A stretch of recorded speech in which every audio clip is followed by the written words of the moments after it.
નમસ્કાર મિત્રો, કેમ છો બધા? આ દુનિયામાં જીતે જીવ કોઈ માણસની કિંમત નથી. ગયા પછી બધા સારા જ છે. માણસ જ્યારે જીવતો હોય ત્યારે એની કદર કોઈ નથી કરતું, પણ દુનિયા છોડ્યા પછી એના જેવો સારો માણસ કોઈને નથી મળતો. સાંભળો આજની દુનિયાની આ કડવી પણ રમૂજી રીતે રજૂ કરેલી એક સત્ય હકીકત. સાહેબ, આ દુનિયાનો એક કડવો અને વિચિત્ર નિયમ છે. માણસ જીવે ત્યાં સુધી એની કોઈ કિંમત નથી હોતી. જ્યાં સુધી માણસ જીવતો હોય ને ત્યાં સુધી ઘરમાં કે સગાવાલાઓના એના અગણિત વાંક વહેલા કાઢવામાં આવશે. આને તે બોલવાની અક્કલ નથી, આખો દિવસ ગુસ્સો જ કરે છે, આનાથી કોઈ સુખ જ નથી મળ્યું.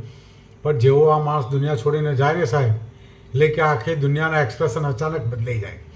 જે લોકો જીવતે જીવ એનું મોઢું નહોતા જોતા એ પણ સ્મશાન યાત્રામાં આવીને આંખો લૂંતા લૂંતા કહેશે, અરે રે માણસ બહુ સોના જેવો હતો, કોઈનું ખરાબ નહોતો ઈચ્છતો. અરે ભલા માણસ જો એ સોના જેવો જ હતો તો જીવતો હતો ત્યારે 2 મિનિટ પ્રેમથી એની પાસે બેસીને કેમ ના કીધું કે તમે બહુ સારા છો? ગયા પછી અખબારમાં મોંઘી શ્રદ્ધાંજલિની જાહેર ખબર આપો છો. એના કરતાં જીવતે જીવ 2 કપ ચા સાથે પીધી લીધા હોત તો એ જીવ ઠરતા. ખરેખર સાહેબ, આ દુનિયામાં ભગવાન બનવા માટે માણસે પહેલાં મરવા પડવું છે.